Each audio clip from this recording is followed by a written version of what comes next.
پرسیاری دوم بەڕێزێک پیاوێکە نووسیوێتی سڵاو مامۆستا ئەگەر پیاو لە تووڕەبوون لە خێزانیدا یەک جار تەلاق بخوا ئایا تەلاقی دەکەوێت یا بوارە شەریعەکەی چییە بە سوپاسەوە.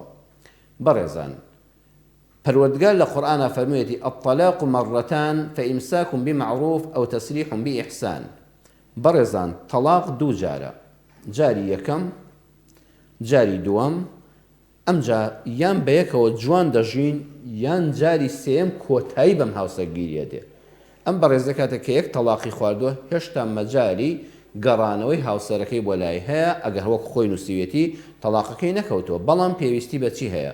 پێویستی بەوە هەیە بچێتە خزمەت جەنابی مامۆستایەکی مێزەر سپی شارەزای واریع بە ئاینی ئیسلام، جا لە مزگەوتەکەی خۆیان بێ واگەر مامۆستای مزگەوتەکە کوتی بەڕاستی من لەو وارەدا شارەزاییم نییە، سەردانێکی لیژنە فتوواکانی هەرێمی کوردستان بکە کە لە هەموو شارێکە لیژنەی فتوای شەرعی سەر بە یەکێتی زانایانی ئاینی ئیسلامی کوردستان هەیە، مامۆستایانی بەڕێز و خواناسی تێدان ئینشاءالله دەتوانێت لە لای ئەوان برا بەڕێزەکەم کارەکەت ئاسان دەبێت. بەڵام وەکو عەرزم کردی لە مزگەوتی خۆت و گەڕەکی خۆت ئەگەر چارەسەر بکرێ باشترە، ئەگەر نەبوو سەردانی لیژنەی فتووا بکە.